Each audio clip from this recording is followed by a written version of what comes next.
Welcome, Jumbo. Welcome. Jumbo.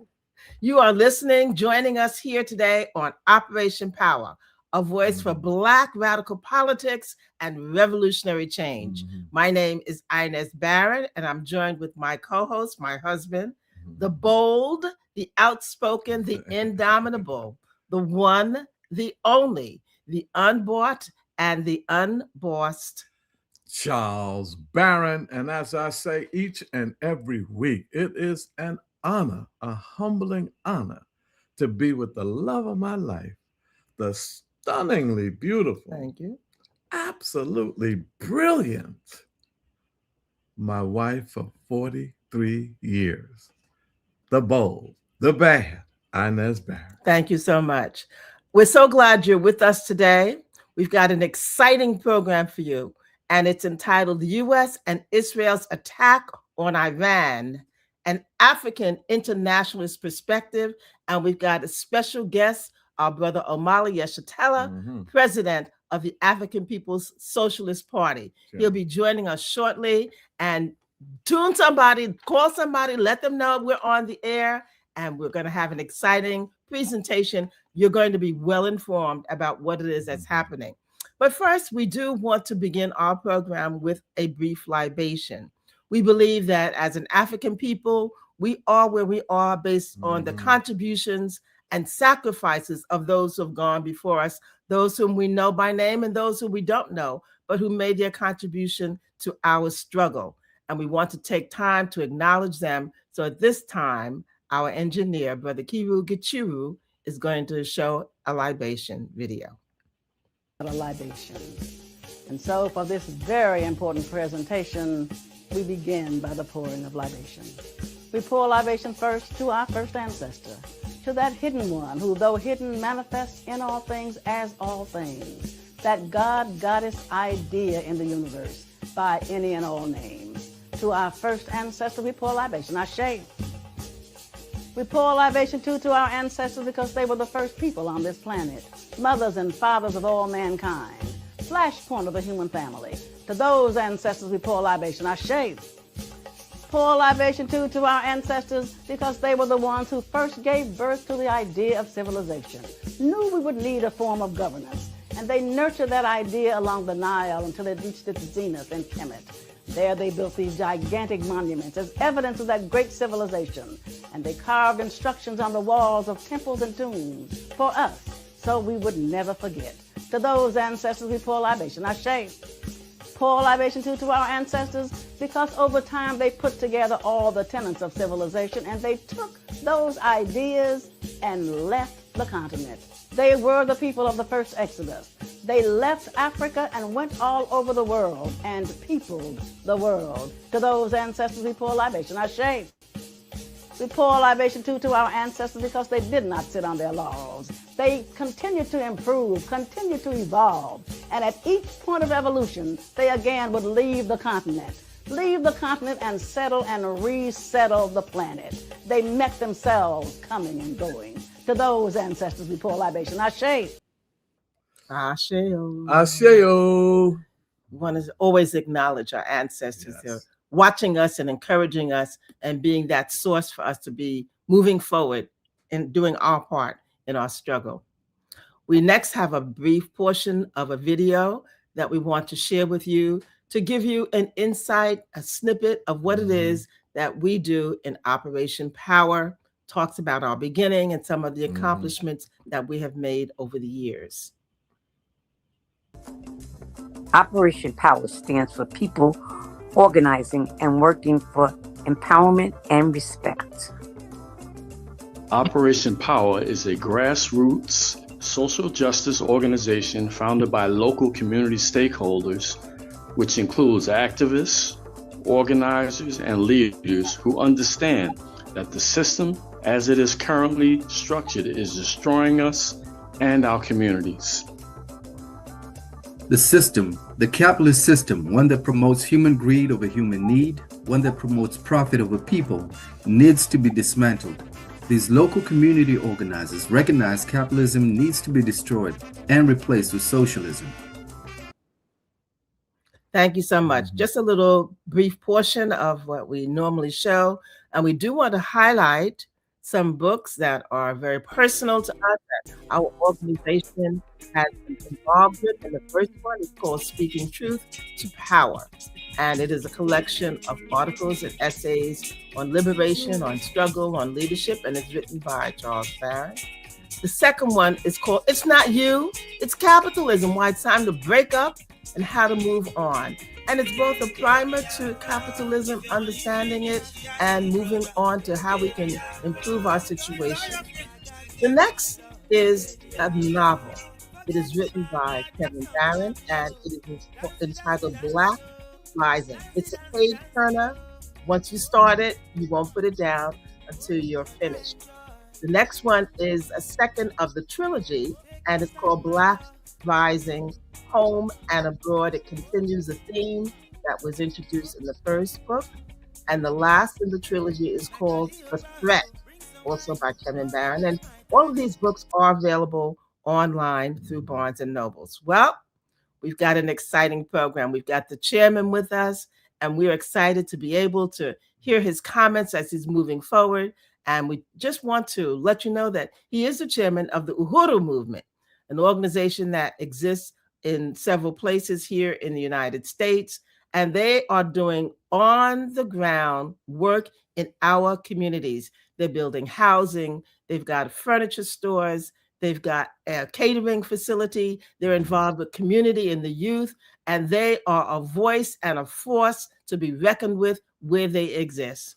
And he's also the chairman of the African People's Socialist Party, an international party that champions the African Socialist International and the ideology, the theory of African internationalism. So before we hear from the chairman, there was a nice podcast that they had that I thought was very fitting to get us started. And then we'll hear, Chairman, you can wave and say hi before I go to the tape. I don't want to have you sitting there and don't say nothing. Go ahead, man. Well, no, I really appreciate being here with you. And also, I just wanted to say that that libations, I love that. And, you know, we initiated in 1981 at our first tribunal, at our first Congress, we initiated African Martyrs Day. And it just seems to me that I want to try and find a way to incorporate that into our African Martyrs Day event. We do that every year on the anniversary of the murder of Malcolm X. So yeah, that was impressive. And also, my wife is not here with me, next to me, as dear comrade Inez is there with you. But you know, she sends her greetings, and because we have this really, I feel, really special kind of relationship, and we appreciate you so much. So, and I just wanted to say that. Likewise. And this, by the way, I don't know. Did you know that we air your show on Black Power 96 in St. Petersburg, Florida? Oh, thank you. Thank you. And that's aired every Tuesday. It will be aired. This show will be aired on Tuesday at 2 Eastern Time. Oh, wow. That's Black Power 96.3. So, yeah. Great. I'm going to send a shout out to all of those comrades and Brother Eddie, who is our station manager.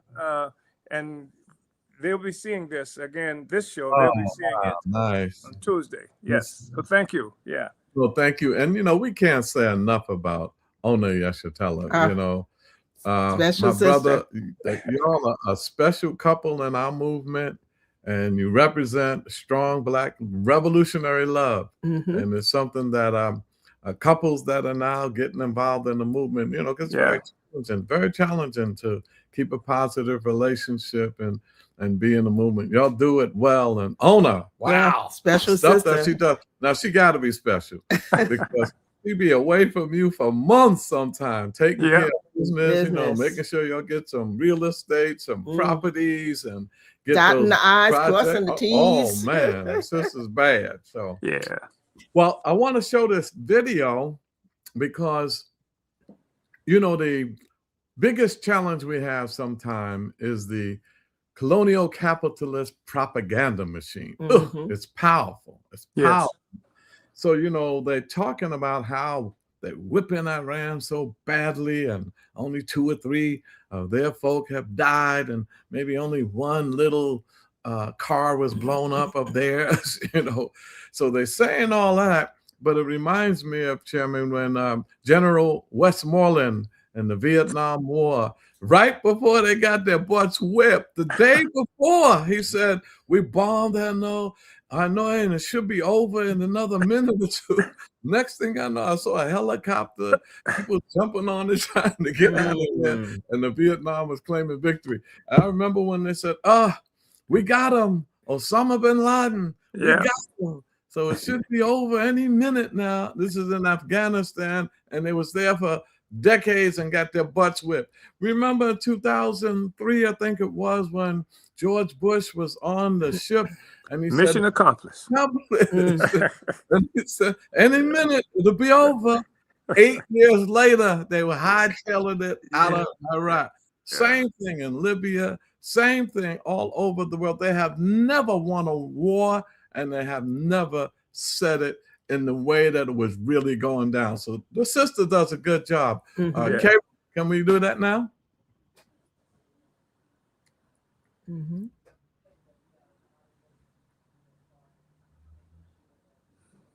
To recognize and salute my leadership, Chairman Omali Yeshitela, and so excited to have him on today to really deepen our understandings of what's happening right now with the U.S.-Israel war on Iran.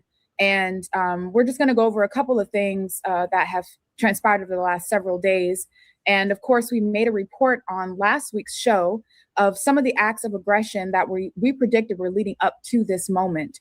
And here's what we know of what's transpired over the last few days. The morning of February 28th, during Ramadan, a period of fasting, and while negotiations were taking place, the U.S. and settler colonial U.S. proxy of Israel carried out a joint attack on the Islamic Republic of Iran using B-2 bombers to assault Tehran, Isfahan, and other regions. They targeted civilian infrastructure, including a school for girls. 165 Iranian girls have been killed in this attack. Iran responded forcefully by striking military targets in the Zionist entity in Haifa and Ashkelon, and in the United Arab Emirates, or the UAE, Saudi Arabia, Qatar, and Jordan. In Qatar, an Iranian missile evaded 3 Patriot missiles. Iran struck a U.S. military support ship. The Iraqi resistance struck alongside Iran. Iran destroyed U.S. radar with a range of 5,000 kilometers that had detected Iranian missiles. Iran's initial retaliation used only the old stockpiles. A French reporter admitted the Iron Dome can't handle ballistic missiles, and the U.S. Zionist entity's stockpiles are low. Iran also struck Palm Jumeirah in the UAE, a luxury development in which the Trump family has investments.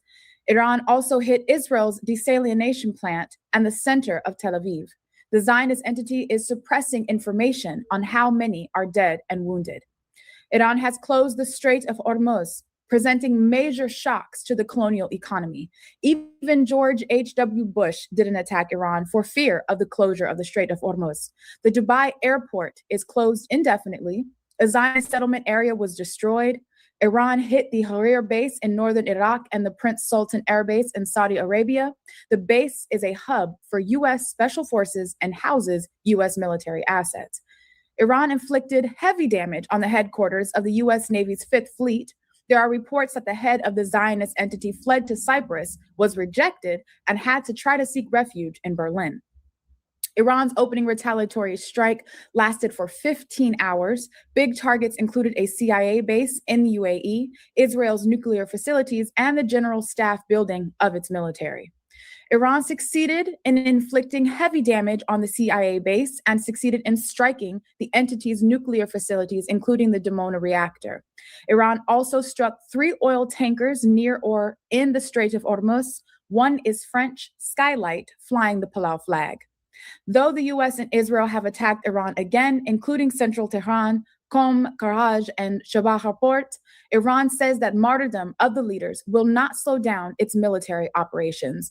Over 113 US colonial soldiers have been killed, around 200 have been wounded. Iran's supreme leader Ali Khamenei has been martyred. The CIA is responsible for revealing his location. Iran said Ayatollah Khamenei's martyrdom will trigger a great uprising against the tyrants of the world. Iran forced the UK to use interceptors to defend its base in Cyprus. Iran's True Promise 4 continues, and already hundreds of thousands outside of Iran have risen up.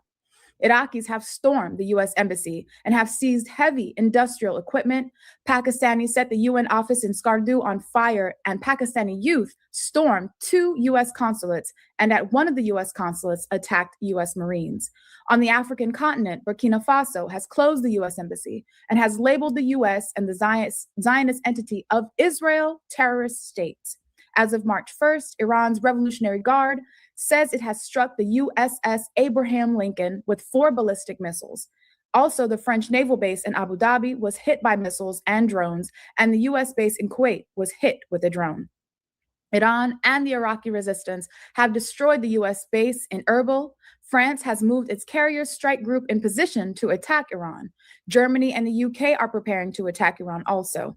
Iran has been destroying the US base in Qatar. That base is the headquarters of the US Central Command. Hezbollah has launched rockets at Haifa. Iran has shot down 3 US F-15 fighter jets. Iran targeted a security meeting, killing over 10 of Israel's generals. Reports have also come in that the head of Israel's chief of staff has been killed. Iran hit at least 2 Amazon data centers, one in UAE and the other in Bahrain. US has relocated most of its aircraft to Cyprus.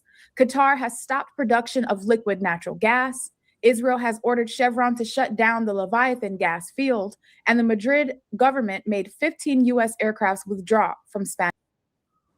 Now look at that. You're not going to get that on CNN or MSNBC or Fox News. Ines? Brother, we're so glad you're here to break this information down to us. Chairman, you know, the initial response was Trump saying we want regime change. That's what he said first. And we're going to call on the people to come out in the streets. And then he said we want to stop them from their nuclear weapon buildup. And this was a, quote, preemptive strike for an imminent attack that was going to come. Well, let's get to the analysis of all of that thrown up in the air and have you comment on that and lead us further in our discussion. Oh, thank you so much. I thought that was a really important kind of overview. Yes. That Director Akira Nayi just provided us. Yes. And obviously it's closer to the truth than anything we've heard from the colonial media. The fact is that they were guided by hubris. It was really stupid what they've done.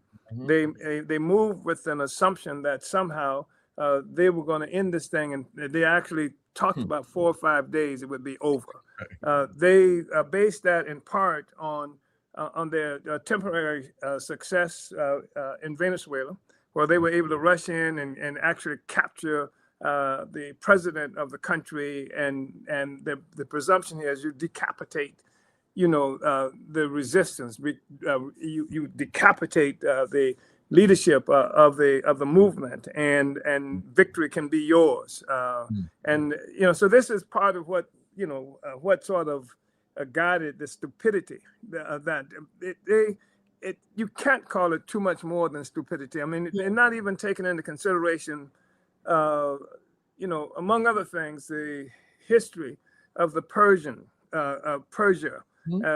What used to be known as the Persian Empire. The Iranians, Iran has existed, maybe 5-10 times longer than what is now known as the United States. And the people from childhood have been made proud of who they are as Persians or Iranians and what have you. So that's deep. It's really profound. It's one of the reasons they would do everything they can to keep Africans separated from our history, because even if you just look at what happened, with the libations, you get a sense of who we are and where we come from, and if our people had consciousness of that. I used to always say that if Africans recognize that it was we who built the pyramids of Egypt, we would refuse to live in the slums of Brooklyn. You understand? I mean, and so you take that away from the people, and that's been an ongoing process and project they've been involved in. So here you have this attack on Iran, and then you have this ongoing dialogue that's happening not only from the colonial regime here in the United States. You hear it coming from the entity, the illegitimate white nationalist settler colony. You hear it from even people who are supposed to be anti-war, and they talk about the irrational hatred that Iran has for the United States, and they've been troublemakers since 1979. And of course, this is true. It's true because that's when the Iranians overthrew this tyrant, this brutal, murdering pig that had been put in power by the United States government after the elected leader, Mohammad Mossadegh, had talked about just trying to get a record so that of how much oil was coming from Iran going to the United States, and British Petroleum was the major entity that was there that was stealing the oil, and so Mossadegh was overturned, and he was replaced by this very brutal dictator. And I just want to say we have a history of working with Iran. This is not just a new phenomenon for us, and this discussion we're having now didn't just start from what happened I think on the 28th when they just attacked Iran. I mean, we were working with the Iranians before the 1979 siege of what they call this nest of spies, the U.S. embassy there in Tehran. You know, where they had this dramatic every day on TV, day 2 of the hostage crisis, day 4. You know, every day they're going through this stuff, and so we were working with them. We were working with the Iranians. When in 1979, when the Iranians took their own country back, when they seized that nest of spies, and by the way, they in that embassy, they offered, the women were allowed to go who worked in that embassy, and Africans were allowed to go who worked in that embassy. And Khomeini, the Ayatollah, he made the statement that Muslims have a tremendous amount of respect for women. The women could go. Africans who've been oppressed in this country for a long period of time, the only reason we were there, he said, is because of that. Africans could leave. I mean, there was one African who said he wanted to stay there because our house is on fire. Chairman, I'm glad you mentioned that. I got a small clip I want to introduce at this point to show you when the Ayatollah was please. Mike Wallace. Cairo?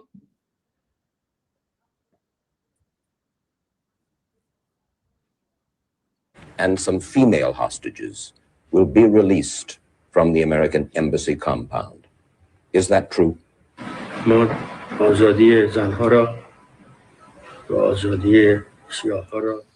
freedom of the women and blacks will be given.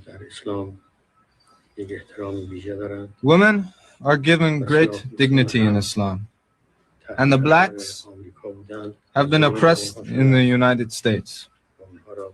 Great injustice was done unto them. They were under pressure in the United States. Thus they came here. We are doing this owing to the tenets of Islam.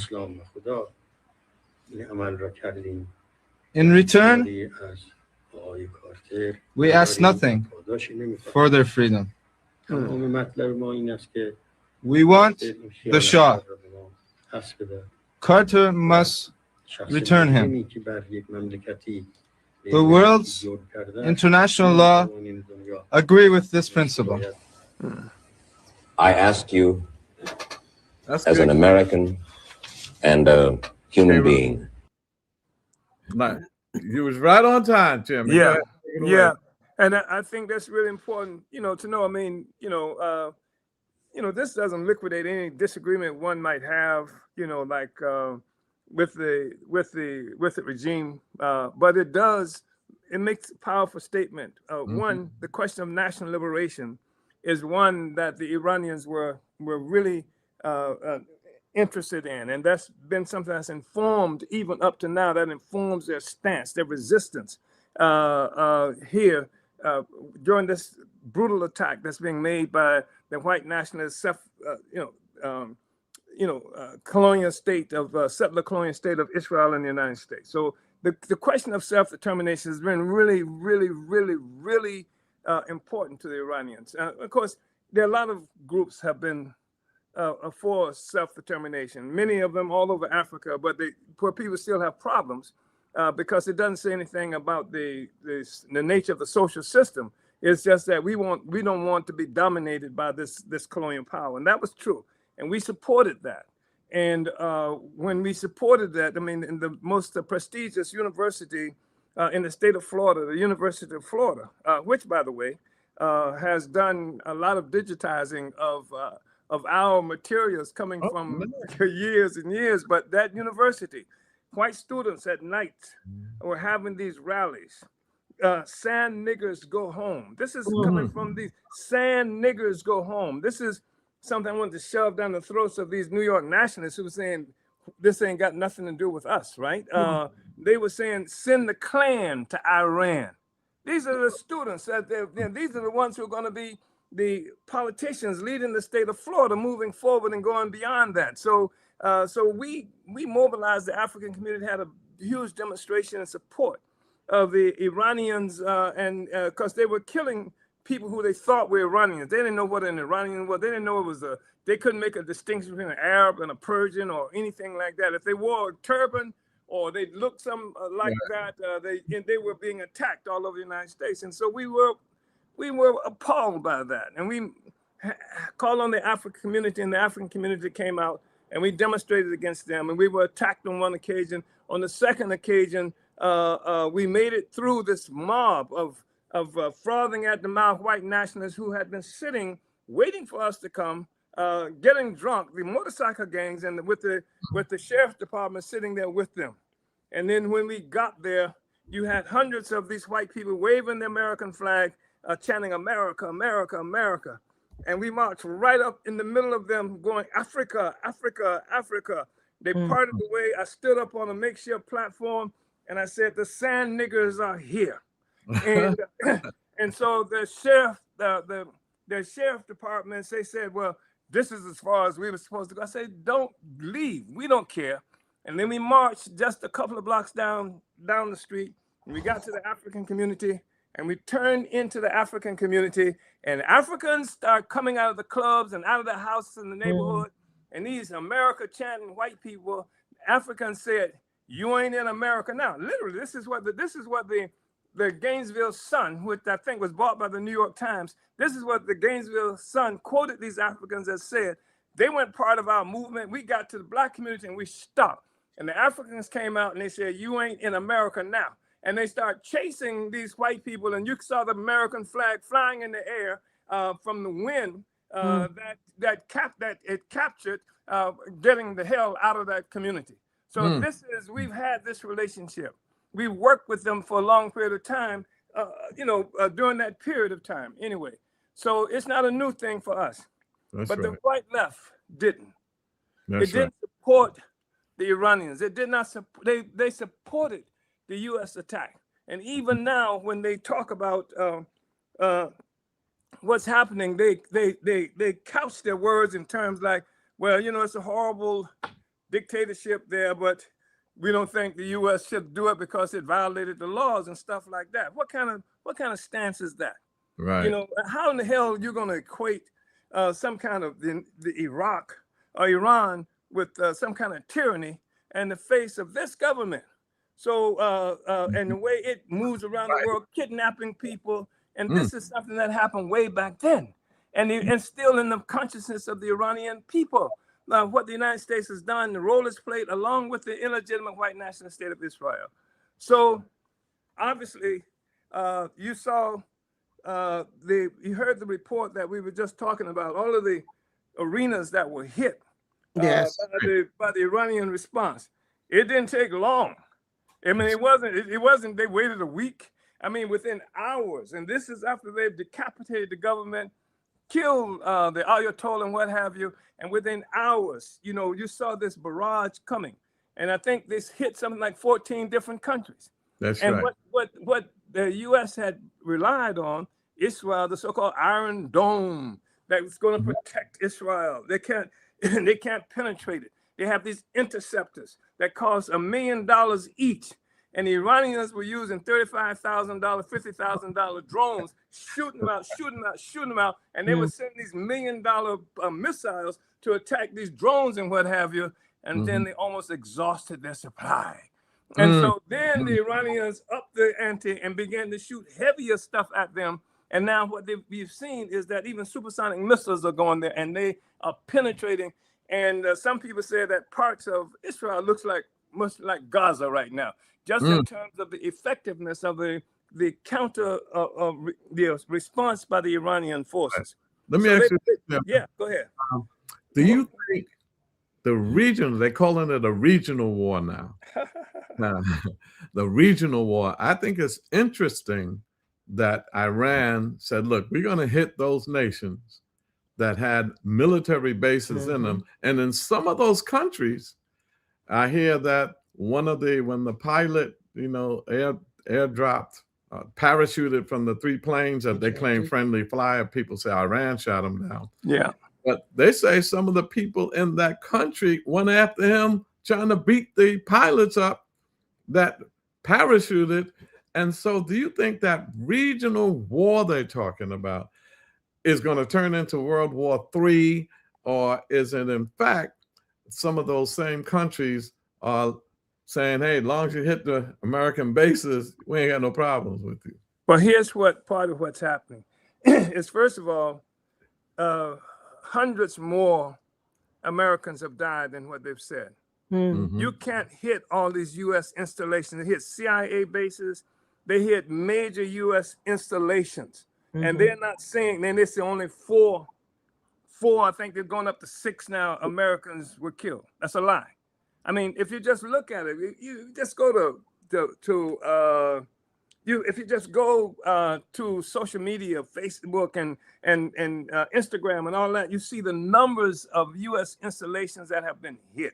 It's impossible that only 4 or 6 Americans were killed. A whole bunch of Americans have been killed as a consequence of this response. But they can't tell it because the Americans don't have a stomach for being punished for what it is that they do. So if they can continue to do it and don't have to pay a consequence, it's easier for them to do that. But they are paying a heavy consequence there. There are many more these Europeans in the settler state have been killed than what they have said.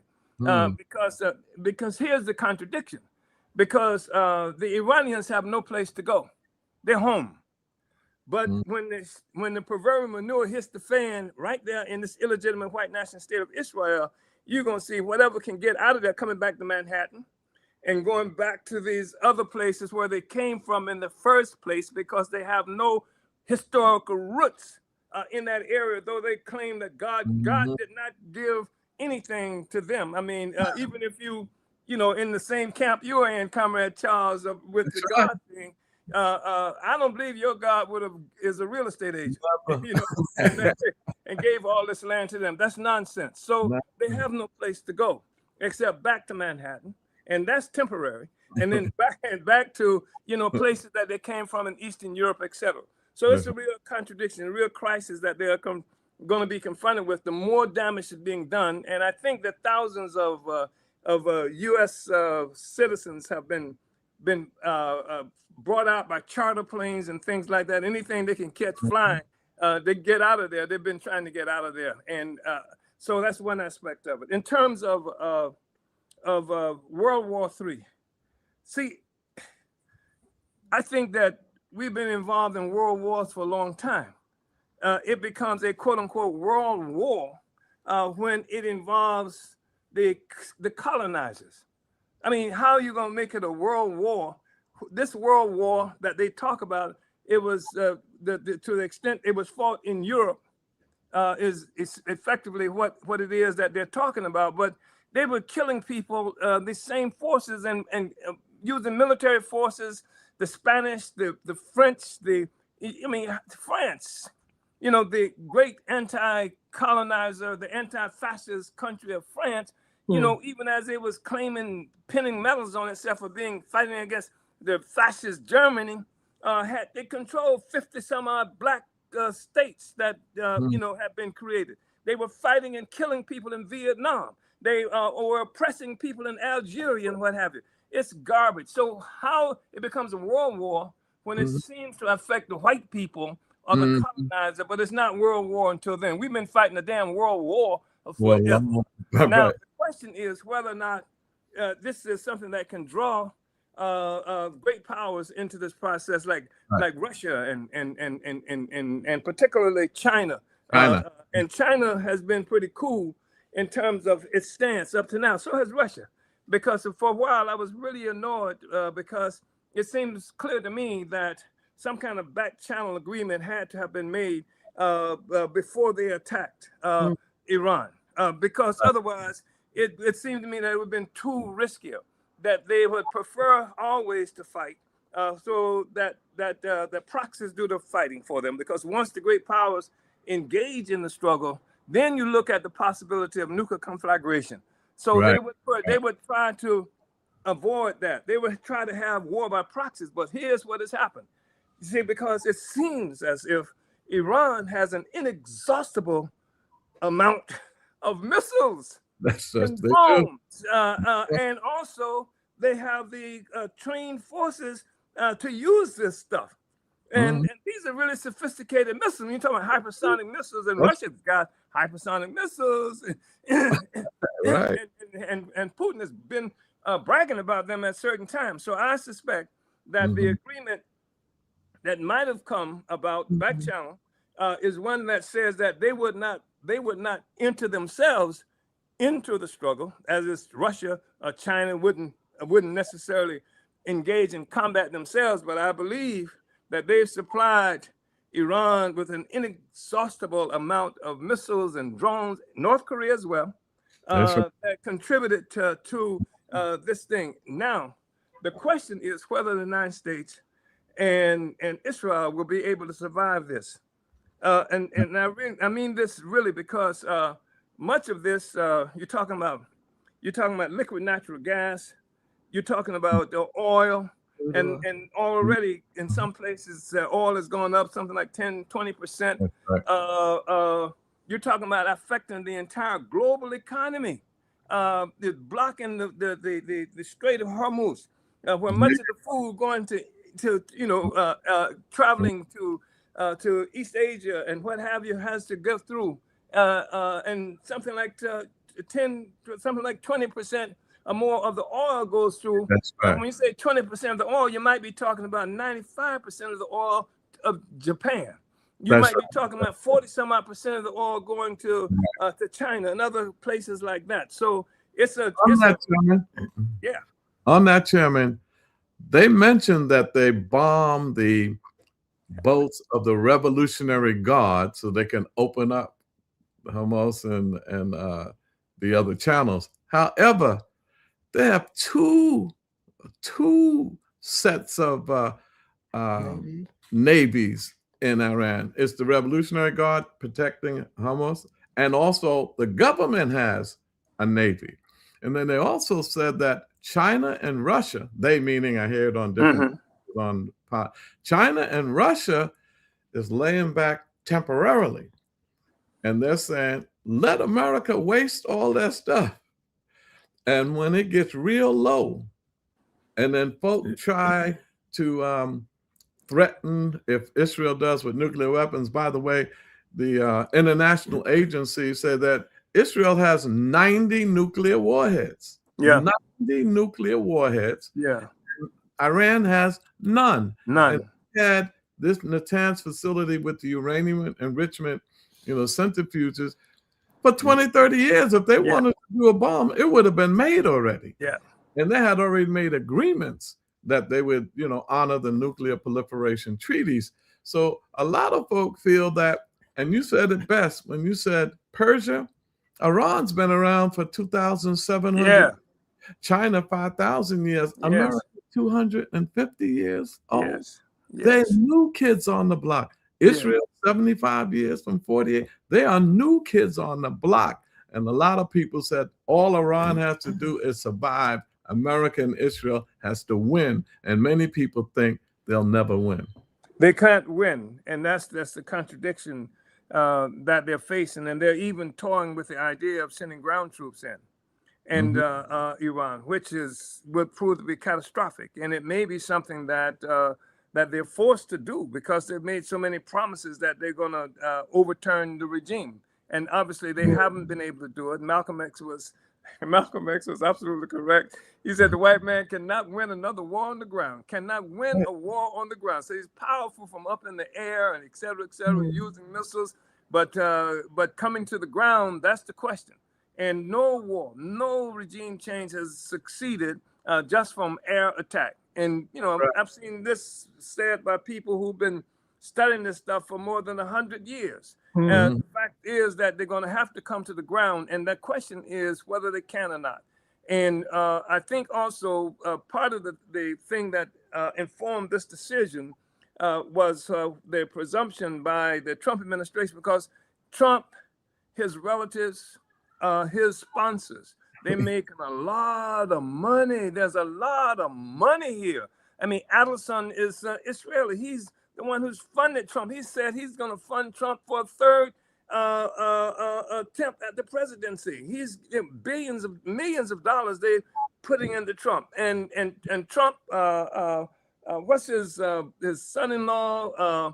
They have all kinds of major investment here. They're going to lose it, but major investments in these areas that's now being attacked. So you're looking at that being part of the incentive. And you're talking about this journal of the ruling class called Foreign Affairs. It was something that was initiated some years ago by the Rockefellers and the Trilateral Commission. They created this commission, part of the Atlanticist bloc, that would try to govern the world. And it was trilateral because it was the United States, Japan, and Europe. And so they're the ones who make these big decisions. They, here is one, America Adrift, Foreign Affairs. This is the magazine, the journal they put out. And the one they've got now, the most recent one, is talk about governance are ruled by kleptocracy. Kleptocracy.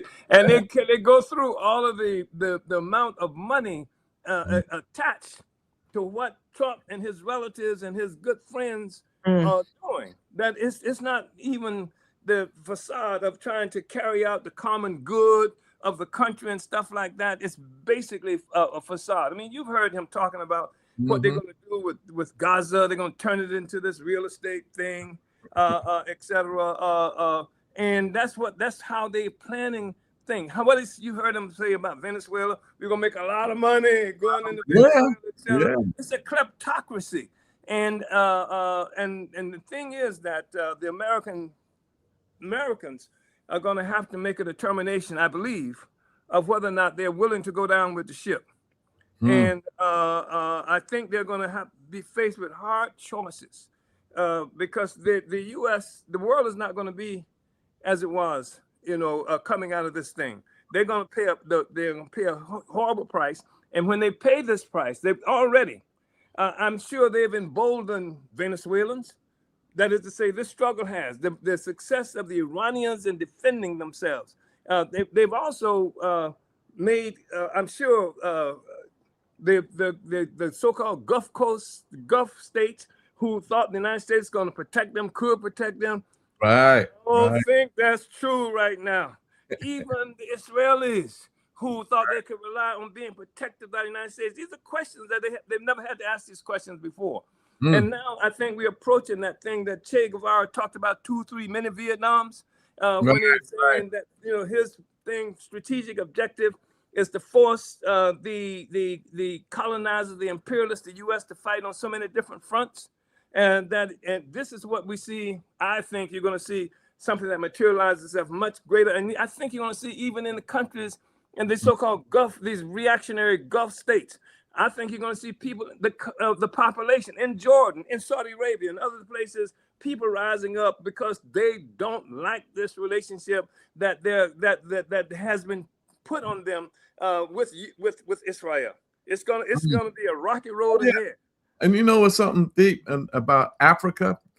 A lot of people think that Trump's hit on Venezuela, on Iran, on Nigeria, and what they're doing to Cuba right now is really an attack on Africa and China and Russia, because they can't go after them directly.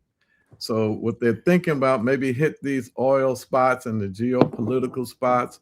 And if they do that, perhaps China won't overtake them with the gross national product, and the BRICS group will not, even though that's a nebulous and but still, I think that they may think like that because but the greater problem they have is that you can't make them smart, but the greater problem they have is that they do not recognize that they're functioning within a particular mode of production. That the world has been with the attack on Africa and the dispersal of African people around the world, the creation of entities, countries that didn't even exist before. I mean, they attacked Venezuela. There was no Venezuela before. Africans were deported there, enslaved, so-called African people who were enslaved, and all over the Americas were created as a consequence of the attack on Africa. So you had the emergence of a whole new world economy, and they don't recognize that. It's transactional. What they see is where they can make a buck, where they can do this and do that at any given moment. They're strong, they're powerful, they do push-ups and stuff like that, but they don't recognize that they're functioning within a particular mode of production. That's right. And the fabric of the colonial mode of production is being ripped more and more every day. And that fabric, that colonial mode of production includes Africa, includes Iran, includes the vast majority of the people upon whose backs the whole colonial empire, the whole colonial regime, the whole parasitic relationship. They suck our blood, and that's how they feed their children. You see, and I mean, they've been more and more able and willing to say that. You heard people like the Cuban Gusano, who is the Secretary of State. Rubio. Yeah. He goes to the summit, the security summit in Germany, and he talks about European, this whole thing is about European civilization. That's what they are protecting and forwarding and stuff like that. I mean, they hold up colonialism as this wonderful thing that has, brought wonders, and it has brought wonders for them at the expense of everybody else. But their world is shrinking, and they don't quite understand what's happening. They think they got enough bombs and enough technology and enough drones that can spy on people. And let me just say this: yes, the thing that's happening. We got hit. As I say, African People's Socialist Party, the Hura movement got hit for the same reason Venezuela got hit, for the same reason Iran got hit, for the same reason Palestine got hit, because we're leading a movement that's opposed to the colonial mode of production, and we're organizing right here on the ground. And you know what? We wouldn't be involved in this struggle if the white left hadn't been such an opportunist movement. It has never supported the black struggle against colonialism. It didn't support the Black Panther Party that way. When Malcolm X was killed, how many white leftists did you see out in the streets? When you saw that in Minnesota right now, in Minneapolis, and I appreciate that. But you didn't see it when Fred Hampton was murdered. You didn't see this kind of thing, and you didn't see them supporting colonialism, the struggle against colonialism. In fact, the only way the Panthers got them finally support them in some way or another is in 1972 when they had a national conference against fascism. When they had a national conference against fascism in Oakland, 9,000 people showed up, and majority of them were white. They showed up because now they're saying, we in this together. It ain't struggling for black people. It's us, etc. So now black people are struggling for us against this fascism thing. This is part of what it is that we've had to deal with. It's about Africa and currency. Yes. You know, part of the real battle and this colonial mode of production is what is the currency that's going to be used. You know, I noticed in Iran and in Venezuela and in Nigeria, even though they have a neo-colonial government, they were selling the oil to China in the yuan and to Russia in the ruble, not the dollar. Yes. When they saw that, they got burnt at those countries and said, you are not going to join BRICS and devalue the dollar. Yeah. And so the same things happen in Burkina Faso and Mali and Niger, that the dollar is being devalued ever since that conference in 1944, the Bretton Woods Conference, when they created the IMF, the World Bank. All of that is the dying. Atlantis. Yeah. Yes. Yeah. I think that's I think that's true, and that's the point that I'm making too, is that the whole fabric of the colonial mode of production is shredding, and none of the stuff is holding together anymore. And people are conscious of the fight that they're involved in, and even if they're not, it's like after Ali beat George Foreman. Everybody wanted to fight Foreman. You understand what I'm saying? Everybody was scared to death of Foreman until Ali beat him, and then Foreman started fighting, 5 times a month, because everybody wanted a piece of him after that. And I think I think you're looking at that potential right now. I think that you're going to see more people and countries willing to struggle against this hegemon, and when they've seen the significance of resistance by Iranian. And you're also going to see the fracturing of societies that were based on an assumption that the United States was going to be able to protect them or control everything, etc. And even some of like Saudi Arabia is a huge territory, which was created in 1919, which was created in 1919 by the French and the British, the Sykes-Picot. And not just that, but even the contours of what is now Lebanon, the contours of what is Syria, all this. This was created by them, and this stuff it's tenuous. It's extremely tenuous. And you mentioned, remember Spain? Spain's not cooperating. Yeah, it's interesting, Spain. I spoke in So I was in Spain. I was looking at your tape. Well, are you actually in Spain? Yeah. And then Huelva, Spain. And I was in the place that, several things about Spain. Africa civilized Spain.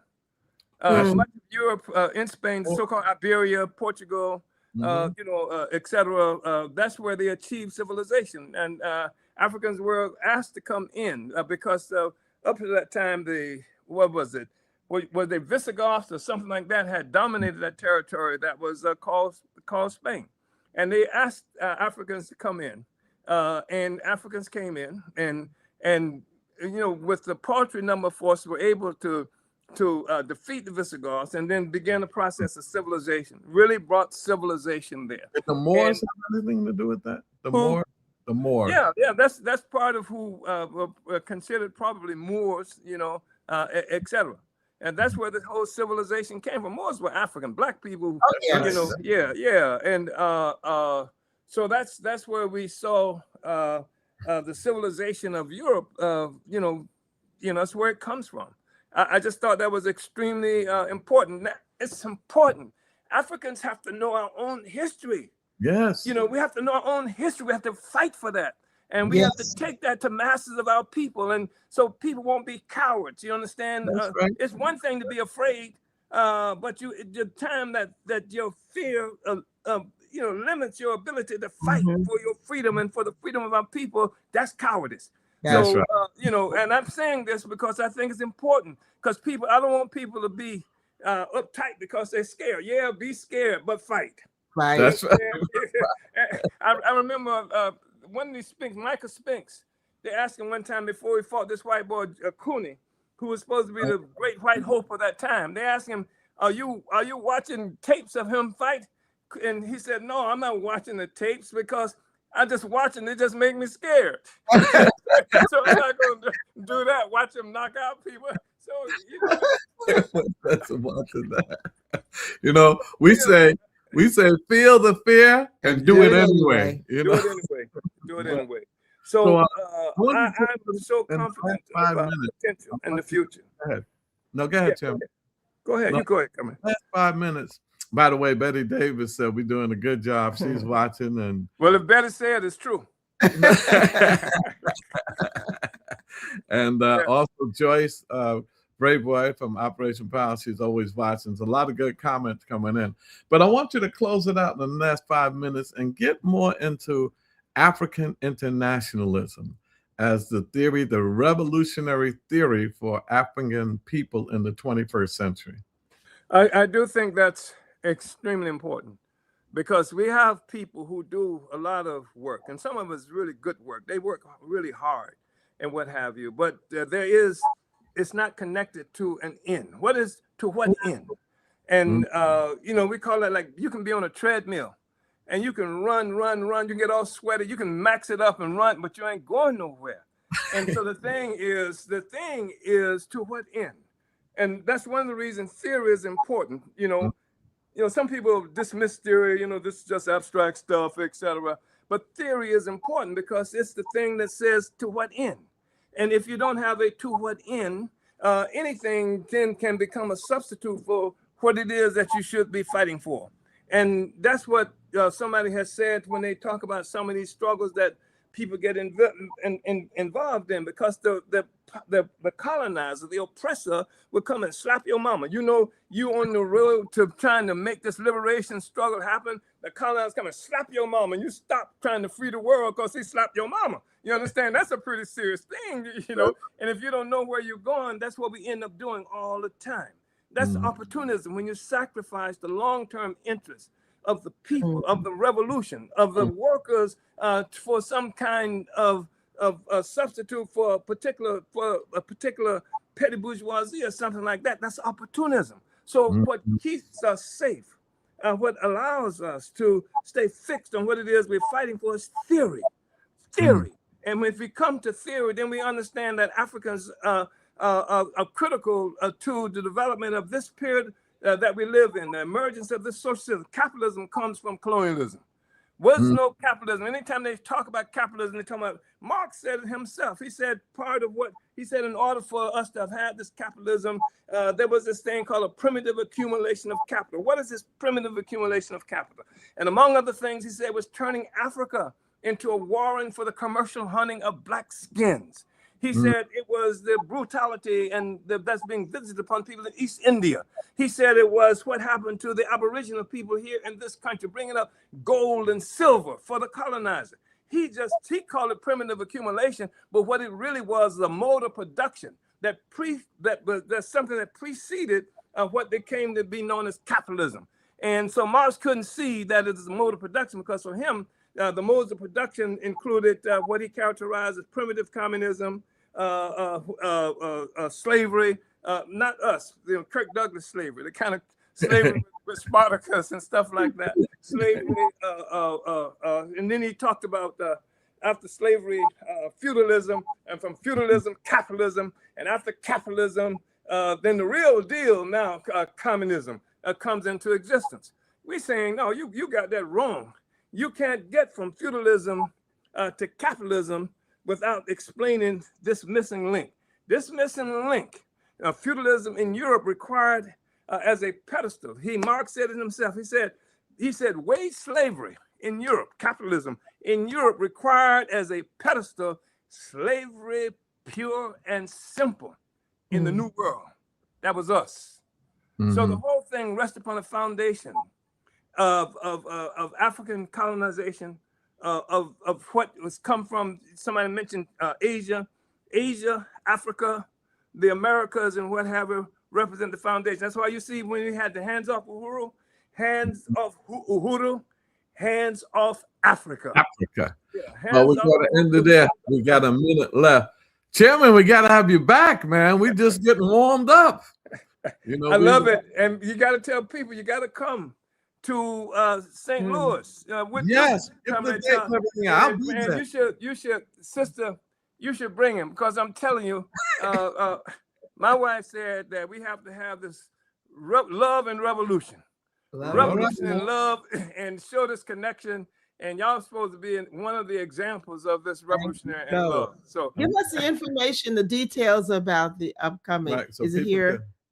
Is it up? Is it there?